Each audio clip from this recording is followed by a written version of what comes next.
Welcome to the Nerd Party.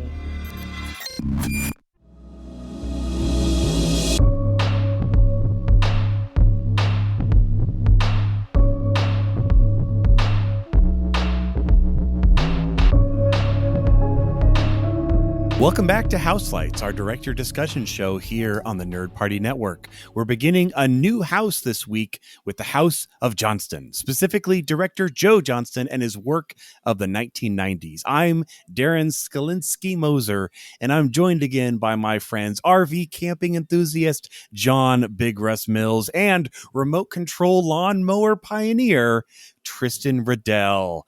Be sure to keep off the lawn as we maximize our discussion of Honey, I Shrunk the Kids. Oh, this classic 90s movie. I am looking forward to this discussion. I haven't watched this in years. I can't even remember the last time I watched it. It was basically a reset. Like it faded from memory. That's what I thought. Okay. That's what I thought it was going to be. And then it's like it opened. It was like a key that opened a treasure trove in my brain. It was just, I was like, oh my gosh, I remember every single frame of this. Even like just how they delivered the lines, the timbre of their voices, the musical cues. I was like, man, I must have watched this nonstop as a child.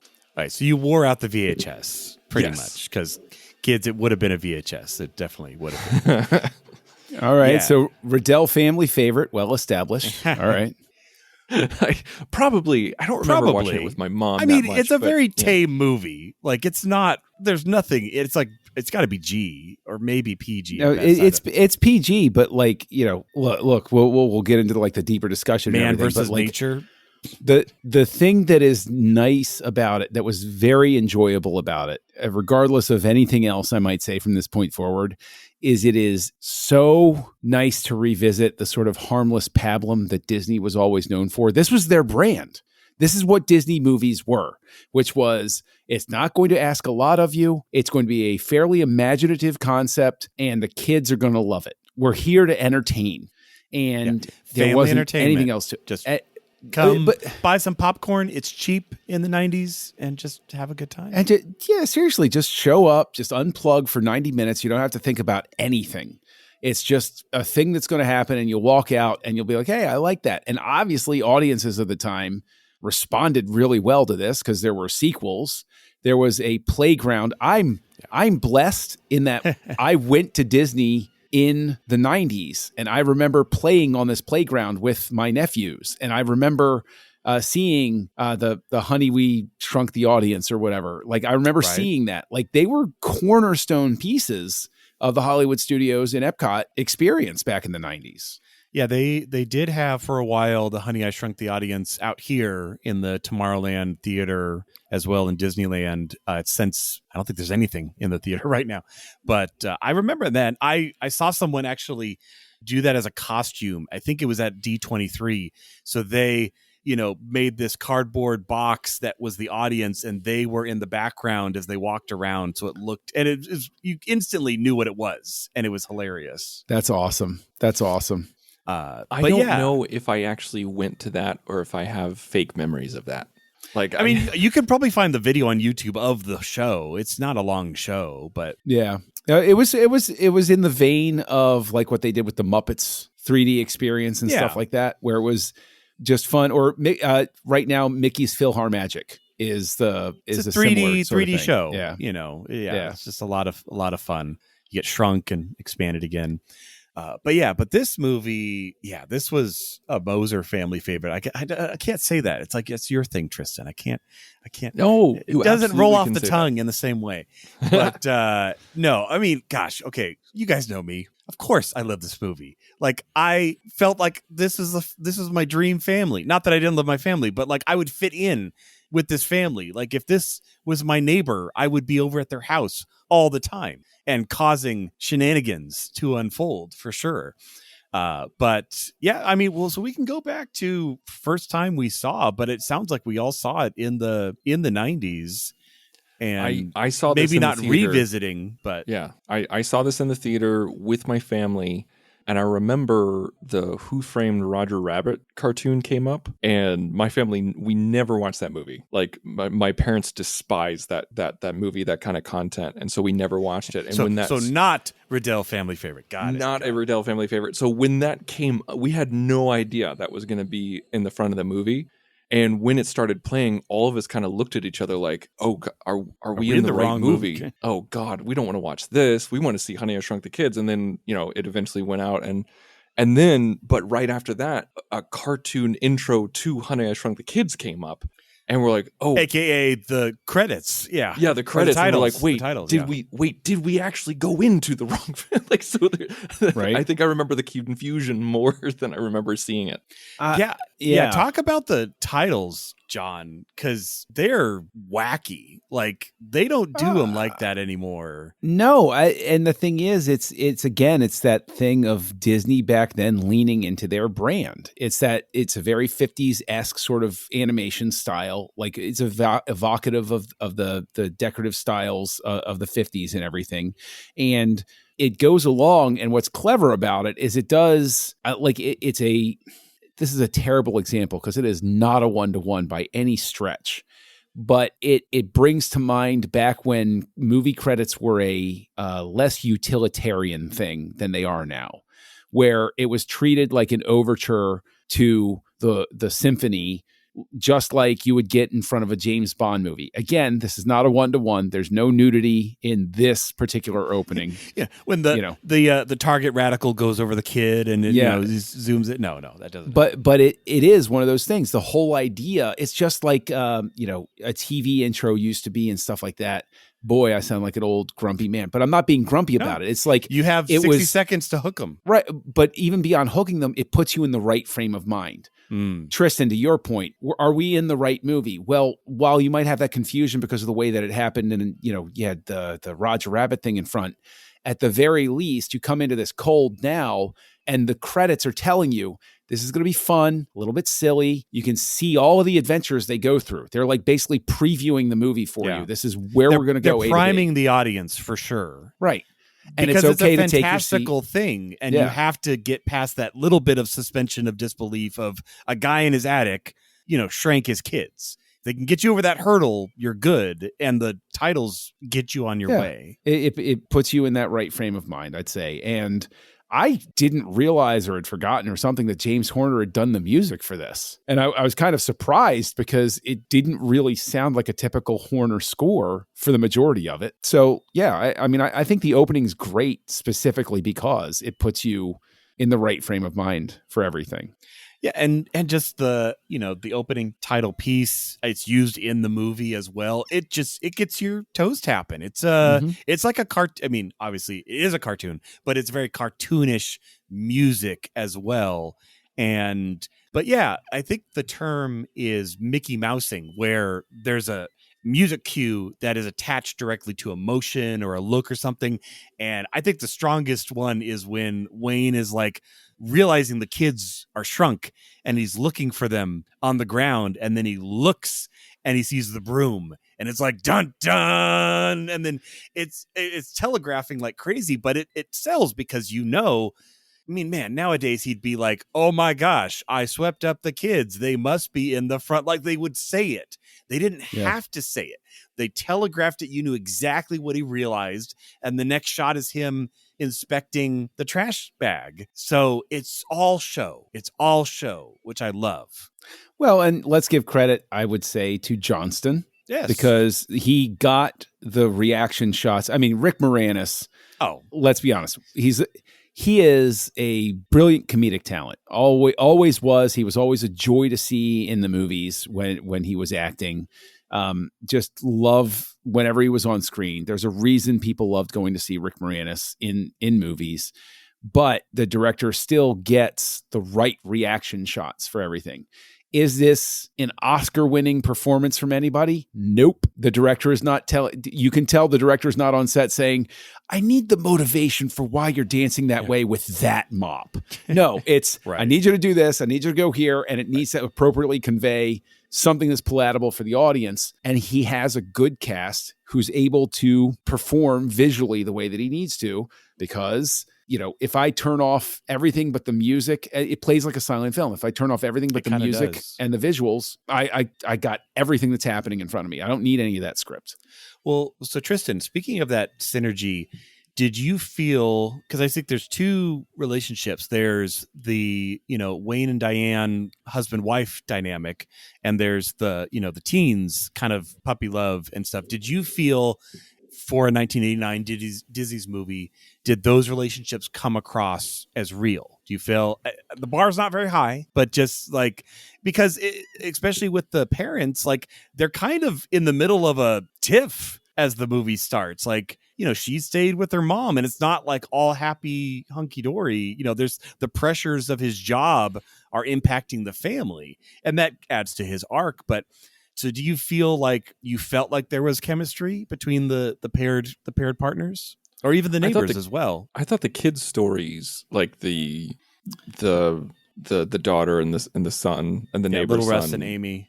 Little Russ and Amy, like that all made sense. That was very real. Like that's kind of how things would go down. Like it's the whole thing where you're in an intense situation, and so intense feelings come from it. We've all seen it in so many different movies. And for a juvenile sense, yes, it makes sense. The parents, no, I felt no chemistry whatsoever between the husband and wife. I felt like there were so many times when I felt like they didn't know what to do with the parents, both sets of parents. I felt like we were just kind of spinning our wheels. And there's a couple different times when I don't feel like the parents really sold missing children. Yeah. They're pretty cool. John, they're cool. Don't give me the whole latchkey kid thing scenario. Okay. Wow. I feel really respected right now. Thank you, Tristan. I appreciate that. No, what I was going to say, though, was I think that ties back into the fact that Johnston understands the assignment, which is, again, this is not something where I show up to a movie with the title Honey, I Shrunk the Kids, and be like, but did the parents really sell me that they'd been married for 20? No, they're there to deliver lines so that I know what's happening. Like they're basically the chorus. They just go through and they give us, here, audience, this is the point of the story that we're in. And even, I'm just going to call him Max Headroom. I know Matt Frewer is his name, but like it's Max Headroom. Call him Big Russ. It's Max. He's always going to be Max Headroom to me. Yes. But like I thought that like they're playing like very broad stereotypes of characters. The dad who's going to take his son out fishing, and he's got the football team, it's and like you can't quit the football team. It's like the kind of prompt you would get, like you're loading the RV, ready to take your family on a trip, and your son doesn't want to go. That is the prompt he got, and they filmed it. And for some reason, your frozen Swanson family dinners are out on the porch, and you're not the least bit concerned that they are defrosting, making the food therefore useless to consume when you go on your trip. Yeah. And scene. Yes. So all right, give me a non-geographical location. Somebody from the audience.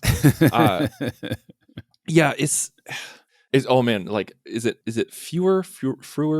What's his name? Big Russ? Frewer, I'm pretty sure. Frewer. Yeah. So he was only 30 when this was filmed. Wow. And Frewer he looks like is 40. Yeah, I was gonna say, like, when I looked it up, I was like, you got some city miles on him. But it's smoking. That's what did it. I feel like he's one of those guys. He's kind of like Patrick Stewart, where Patrick Stewart looked like he was 40 when he was 20. And so because when he was 60, he looked like he was 40 as well. So it's kind of a catch-22 where, like, if you look old for all of your middle age, you'll look young when you get older. And I think all of a sudden you're 80 and you catch up. Yeah. But it's not till then. Dick Clark syndrome. Yeah. It's just... what you guys are saying is right. It's just like, it's broad strokes, it's archetypes, it's stereotypes.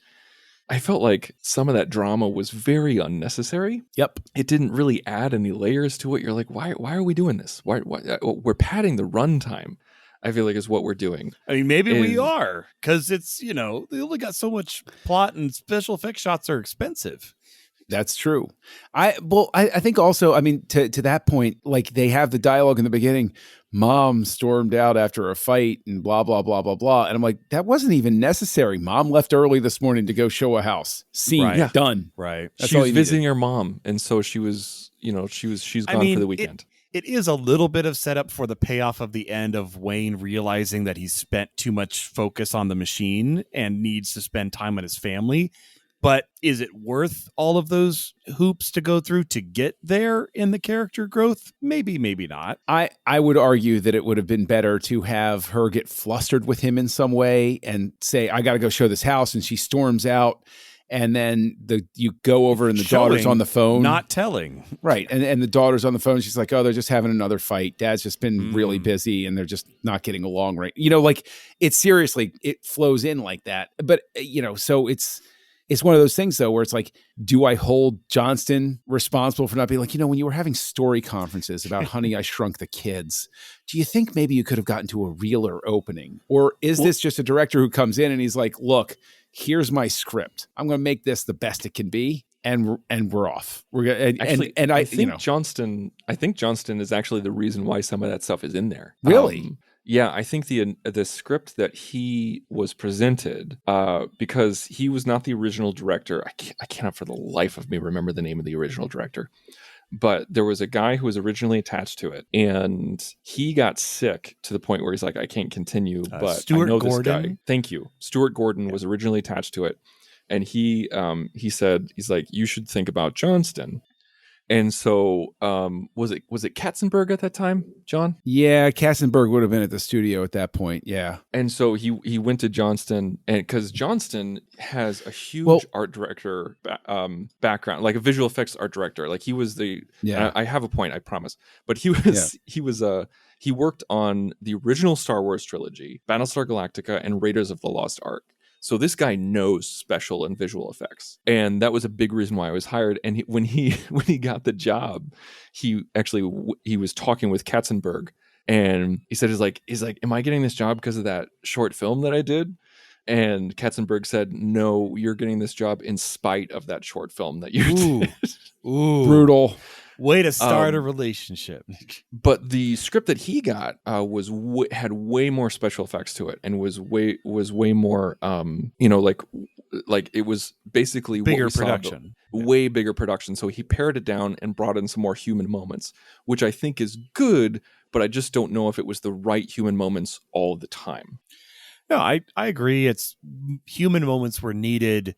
Were they the exact right human moments and done the right way? Like, could they have been better? Yeah, there's room for growth. I think we're all agreeing. But apparently, in one script, in like an initial script, there was 5 kids, and one of them died during the sprinkler incident. Were they aware they were pitching this to Disney?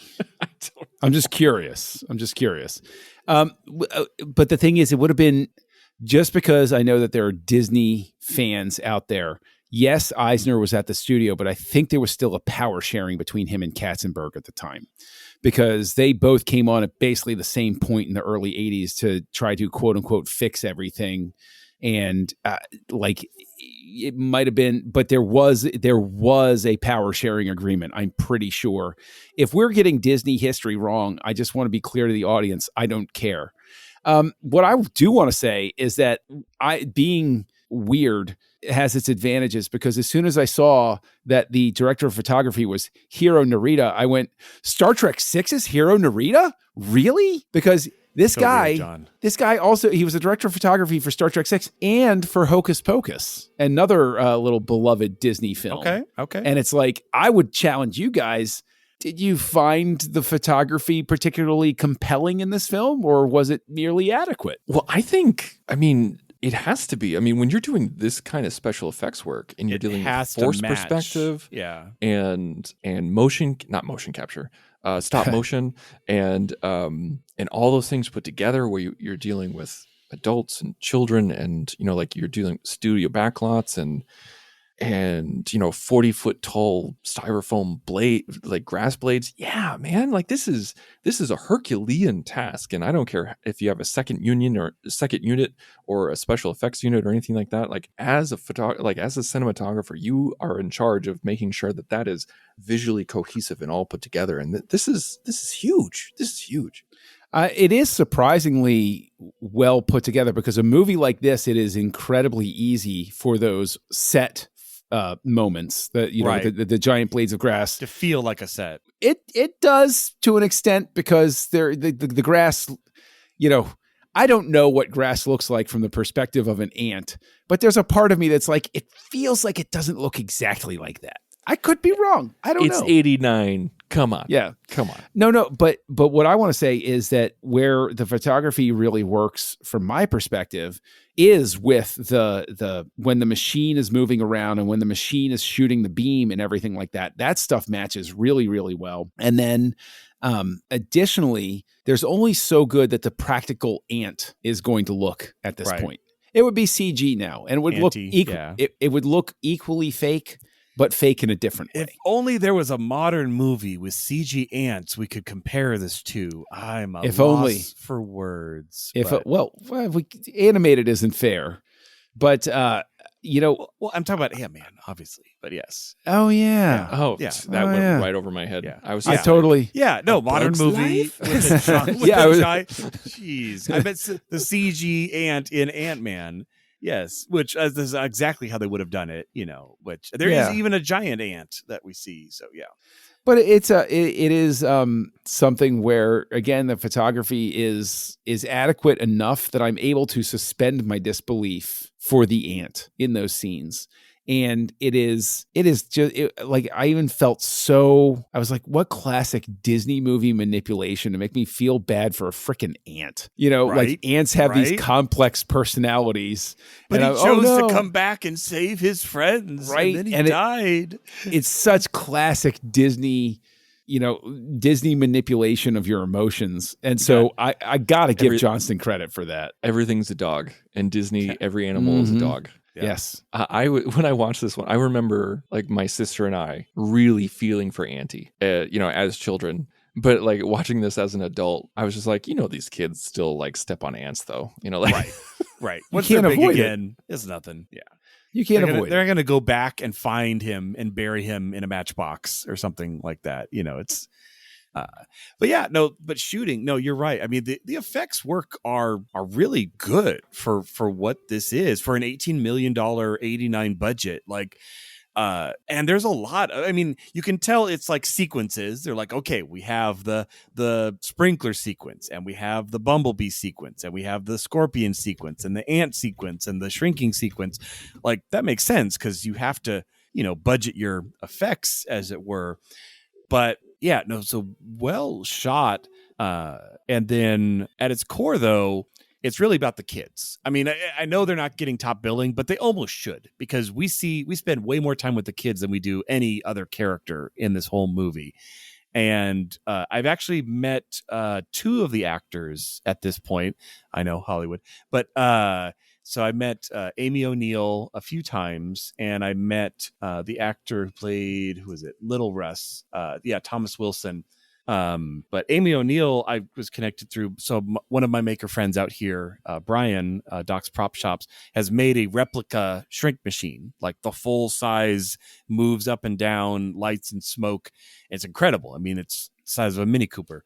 But so all through that and through events he's gone to, I've actually got to sit and listen to Amy as she talked at a panel about her experience, which was really interesting. I didn't know that like the vast majority of it was shot in Mexico, that they had a whole studio down there. So that whole neighborhood was just all a backlot that was built for them to, to shoot all of this. And then I think they had another, with the giant area where everything was big and large. So I'm assuming tax break. It's got to actually strike that tax break. But I think it was also a shooting schedule because of the kids. They shot this over a massively long amount of time because they could only shoot so much with them, and because of the effects and all of that. So I think production took quite a while to get this one in the can. And the dollar would have been stronger down in Mexico than it was in the States. We can get two ants, but we're going to stick with one. But yeah. You know what the absolute craziest thing is about this movie to me is that it was released the same weekend as Batman in 1989. And they both have a release date of June 23rd, 1989. And the thing is, this is something where with the flood of content that we have right now, the lost art of counter programming at the movies is completely lost, because Batman was PG-13. And back then, that might have been a little too intense. Parents would have wanted to find out what was in there, what made it PG-13. Oh, look, here's a nice, safe Disney movie. Yeah, it's not going to be dark. It's not going to be Tim Burton with the Joker, anything like that. Hey, guess what, parents? Yeah. Your older kids can go to Batman, but guess what? They are not targeting the Batman audience. They are targeting everybody but the Batman audience. Yes, come here instead with your 5-year-old because Batman is a little bit much to ask. And I think it's brilliant that they did that. That is pitch perfect counter programming right there. Again, because in the era of, not even really multiplexes or anything like that, but a movie theater would sell out. You couldn't buy your tickets ahead of time. You could show up and Batman sold out and the kids still want to go see a movie. And it's like, okay, let's go see Honey, I Shrunk the Kids. And, sure, you might have a 12-year-old that's like, oh, come on, Mom. No. But you're going to go anyway. Because you're already a teenager. Let me in. Yeah, I mean, but that would be, I didn't see this till video specifically because Summer of Batman. Once you fall in love, you spend as much time with them as you can. Your box office stubs were pre-bought in bulk for Batman. Oh, I saw that movie many times in the movie theater, many times. And there were even times where people were like, hey, let's go to the movies. I was like, you're right. We should see Batman again. Well, speaking of watching this movie, a lot of people did because it made a lot of money. $18 million budget. It made $130 million domestic and $222 worldwide. That is obviously they made a sequel. They couldn't make a sequel fast enough, which I think I've heard people say the sequel is arguably a little better overall it's just everything bigger. I like the sequel. I think I've never seen any of the sequels, but I know that the title that's out there is Honey, I Blew Up the Kid. Yes. If I recall correctly, the sequel's title originally was Honey, I Blew Up the Baby, and then they got pushback about that. It could be. I hadn't heard, but that could be it. That's my recollection of it. The people were like, no, and I don't know why that's somewhere in my brain or where I read it, but it was years and years ago, maybe when they announced the sequel or something like that. But it's fascinating too because now they're talking about doing a legacy sequel. I'd heard that. Ghostbusters Shrunk, Afterlife, I think is what it's called. Yeah, with Josh Gad as the son, as Nick grown up. Yeah. I've heard a little bit about it, but you have Honey, I Blew Up the Kid, which I think the effects are even better, primarily because you're in the big world the entire time. It's the effects of making the kid big. And they're really well done. They do every trick. They do Texas switches. They do, forced perspective, all sorts of things. Third one, a guilty pleasure. I enjoy it. It is a direct to video. It's Honey, We Shrunk Ourselves. I liked it too. I liked it as a kid. It was silly. It was fine. It is silly. It is, they get in the Hot Wheel car and spin on the track. It is not highbrow at all, but I don't care. It is a fun movie. But I even watched some of the TV show. They had a TV show, Honey, I Shrunk the Kids, the TV show, long title. But I still remember the first episode, the pilot. I don't know why, but they're in their van, which is covered in, solar panels because they're the Selinskys, and they're moving to their new house. And so what they'd done is they had this smaller portable shrink ray, and they had shrunk all their furniture in boxes so they didn't have to buy a moving van. So it's all in the back, but it's time delayed where it'll automatically re-enlarge after an hour. And so they're all fine. And then the wife's like, but you accounted for traffic, right? And he's like, no. And so they're driving in because it's going to expand inside their car. So they get there and they're really quickly like, okay, put the beds over there. Okay, put the grandfather clock over there. And then everything starts to pop up. It was, I still remember it. It was hilarious. That's cute enough. Yeah. It's interesting though, because in terms of imagination, I would really struggle because this is one of those things where this really is a great concept. And you realize when you're watching it, you're like, oh yeah, this is a really great idea. What a nifty way to have a movie and, really plug in with kids and everything. But it really feels like one of those ideas that everybody realized after they saw it that they were like, oh yeah, that makes really a lot of sense. But the pitch for this, I mean, you talked about how it went through all these iterations and an original director and everything like that. Right. That first pitch had to be so tough to get out there in front of somebody. Oh, for sure. I mean, I think the other thing that always makes me chuckle is all of the titles it almost had. Like it went through, Yeah. I think it was called Teeny Weenies. Yeah. Terrible title. That's then not really the a big seller. backyard. Okay, little better. And then you get Grounded to make it more edgy. I'm like, okay. And then Honey, I Shrunk the Kids, which is a mouthful, but it literally says what the movie's about. So you got to give it that. And also grammatically incorrect. Yes, that is true. That is true. But it will so pop I up want to better ask on you guys Google a question. searches, So originally, they asked Chevy Chase. He said no. Thank goodness. Oh gosh, I can't. No. They asked John Candy, and he said you should talk to Rick Moranis. God love that man. But originally they had Martin Short attached to it. What do you feel like this movie would be like with Martin Short? Because that would be like Inner Space era Martin Short. I think so. I feel Martin Short is too big, not in the size of an actor, but in his performance. Manic. It's like I can just picture, I Shrunk the he's like his wife's gonna have to be like, calm the frick down. You got to fix the machine and bring our kids back because he's gonna lose it.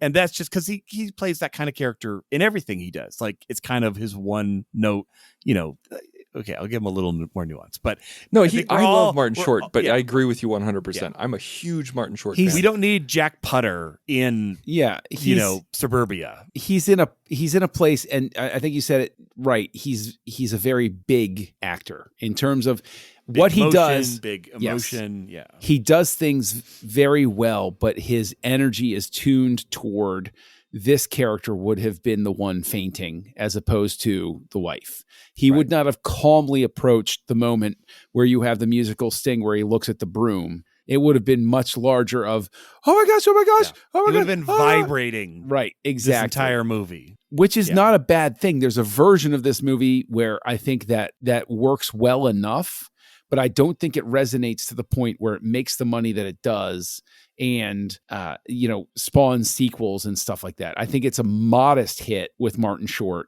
I think it's a big hit because of the fact that Rick Moranis is so adept at playing that button down. He has the manic energy, but it's under control sort of thing. It's like an internalized thing, and it's very difficult for an actor to have that sort of screen presence where you believe that what's going on inside is larger than what they're expressing to the audience in a comic sense. Comedy, Martin Short's not the only one who plays the reactions broad. I'm horrified by the idea of Chevy Chase in this role because that would have been the snarkiest, least sympathetic type. Like Martin Short would not have been sympathetic because of his large reactions. Chevy Chase would not have been sympathetic because you'd have been like, why are you with this douchebag? It would have been darker. It would have been much darker. I mean, I could see really Chevy Chase as Big Russ. Yes, I can see that. He could he as the jerk neighbor that obviously doesn't get along with the Zelinskys. But not as Wayne. There's no way. And that's the thing is you need to be sympathetic to Wayne, and that's what Moranis gets you. Sorry, Tristan. Oh, no, that's all right. One thing that I definitely felt when watching this as an adult, and I mentioned this earlier about how the parents didn't really sell that their kids were missing, and neither parents did. They called the cops, but there was can you imagine? It was almost nighttime by the time they were like, well, they actually might not be coming back. What is? And then they're just like, you know what? Let's catch a few winks, take some time for breakfast. I'm going to enjoy my Cheerios. It's just would either of you been able to sleep or stop? Even if, not only did they actually know what happened to them, but they're just like, you know what? They'll be fine. It's okay. It's all right. Would either of you been able to rest or sleep or stop searching? I would have been going through that yard, plucking out each individual blade of grass, very carefully searching for my children. I would have been down there and I would not have stopped until they were found or I died from exhaustion. Exactly. See, Yeah. See, And he needed I'm a not- grid search. He needed to put out rope Yes. and make a Yes. grid. Like they were very. That's why they couldn't find him. They were very much like, well, let's just keep going in a circle. And That's look, right. it's like that is not a systematic approach. That's correct. And That's I know Actually- it's a comedy, and I know it's a sci-fi and everything like that, but there's certain they needed to up the ante just a little bit, maybe a little less time with the marital friction, and a little bit more time with the marital stress of not being able to find your children. Now, Well, I will say I'm just going to interject really quick. I'm sorry, Darren. that's okay. That additionally, that let's say we take everything at face value and we keep it the way that it is. When they're yelling at the kid that is, mowing the lawn with his headphones on, I not to hurt the kid, and it wouldn't be something of significant mass or anything like that. But why aren't they throwing something at his head to get his attention, like a balled up piece of paper, like hey, hey, hey? Instead, they're sitting there like trying to shout over his Walkman and his. What if we his shout lawnmower. together? Right. Sure. But that's like old school. I mean, the thing is, this is very evocative of that sort of like Ozzy Yes. and Harriet 1950s sort of vibe. Yeah, you're very right, John. Like there's a theme, there's a style to this type of comedy. And I mean, I'm not trying to say that I'm looking for realism when I watch Honey, I Shrunk the Kids. I don't want to come off as that kind of They person. didn't Oh, no, I wasn't realistically miss their kids, but Right. That's the emotional depth that's lacking that Johnston did not get from his actors in this film. but yeah, I mean, I get the staying up all night. I do think that they had a nice little arc of, obviously you add drama when he smashes the machine because you're like, oh crap, that's really bad. But that also gave him something to do in fixing it. Because imagine if he hadn't smashed the machine. So now what is he doing for the entire day? Like, you needed something for Wayne to do while the kids were progressing forward. Another point I'd say, like, if I was searching, he calculated how big, quote unquote, the yard would feel to them. Literally draw a line a third back from the curb and be like, there is no way they are any closer than this. Like, you've knocked out 3/4 of your yard. Like, it's like, don't start at the house end, start farther forward.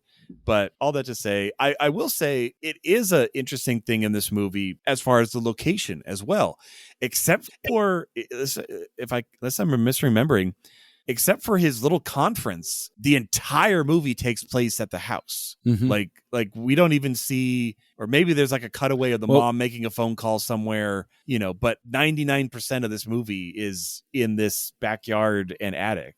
Well, and the neighbor's house. And the neighbor's as house. well. Yeah, this But- block. Yeah, right here. Redressed sets, basically.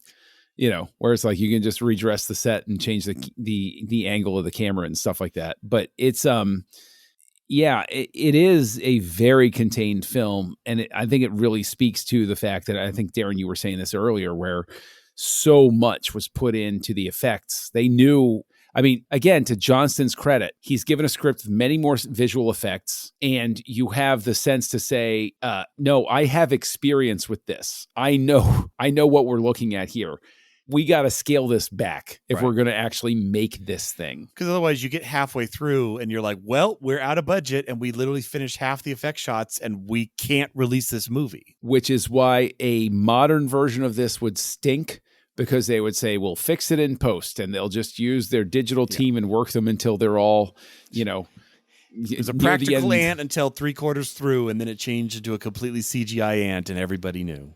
Yeah, or they're going along and all of a sudden all of the blades of grass are actually digital instead of anything practical. Right. And Well, again, Yeah. you have the moments like, and this is a great kid movie. Like, think of the set pieces, like sleeping in a Lego, finding a cookie the size of a house.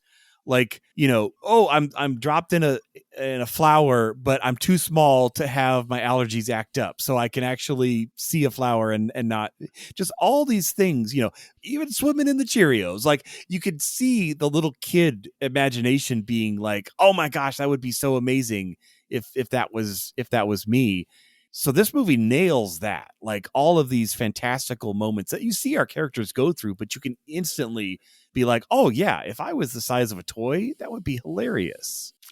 yeah, Yeah, I think I don't know that I'd handle the ant as well as everybody else did in this movie, though, because that would be a little Think about the freaky. scorpion. Yeah, Think Scorpion would be terrifying. you would have Terrifying. been. These kids would have been in therapy if this happened in real. They'd never be able to go to sleep again. Yeah, that's true.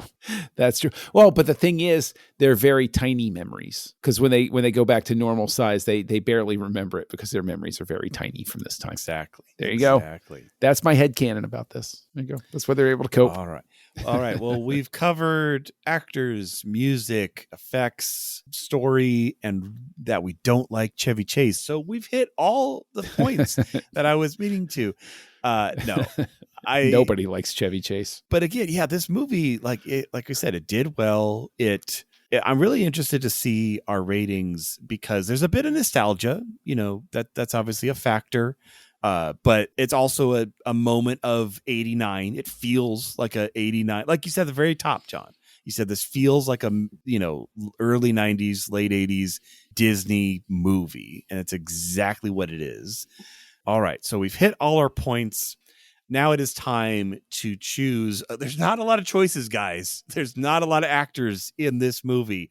I'm thinking we might be leaning all the same direction, but I want to talk about where we're placing Lance Reddick in this movie. We missed him last week for our 200th, but that's okay. I went with what I decided is I actually put him in one of the only scenes where he's not at the house. Is I put him in the crowd of the small presentation because I can totally see him just sitting in the back row, not blinking, like staring down Selinsky and just like slow clapping, like, this is not going anywhere. Where's the proof guy? He's just belittling our hero. So that's where I'm putting Lance. John, where are you sticking the man of the hour? The man of the hour, I'm actually going to wind up putting in Matt Frewer's role as the next door neighbor, because I think that he would have brought a little more weight to the antagonism. Like Frewer plays it very and obviously the director tells you, what to play the role for. But I think that there would have been a little bit more intensity to the reaction of, you shrank my kids, what's going on, and the way he would have played certain things, certain beats. I would have put him as the next door neighbor dad, Big Russ Thompson. Oh, right. Okay. You went deep in. I mean, there's only so many adult roles in this movie. What about you, Tristan? Amy? No, I would have put him as Don Forrester, the guy who comes in the RV, the neighbor, with his wife Gloria. Ooh, yeah. Okay. And I feel like he would have owned that scene a little bit more. Like he probably, I think Lance Reddick would have like amped it up to 11 and just kind of like really be like, we're talking about an $80 deposit. Like I could see him just kind of just like go over the top in a really funny way. And and just I as much as Mark L. Taylor is such a great character actor. I mean, you see him all the time everywhere. And again, like as we always say, this is no shade on the actor that we're replacing. I really feel like that Reddick would have made that a standout scene. No, I agree. He definitely would have. Yeah, maybe start a little calm and be like, it's an 80 deposit, Ross. It's and then just get it's 80. We've been planning this for months. I have the RV. Where? What do you mean you don't know where your kids are? Just or exactly. Yeah, like that's not what he said, but that it's a single scene, but it would have brought so much joy. All right. So now that we've done our Lance Reddick duty, John, how many shrunken ants are, well, I guess they're full size, shrunken children? Is there the fifth one that died? No. How many shrunken children are you ranking Honey, I Shrunk the Kids? I am absolutely going to lean on nostalgia here. Can't help it. Totally owning it. The intellectual side of my brain says that this is a 3-star film. It's adequate. The effects are really good for the time.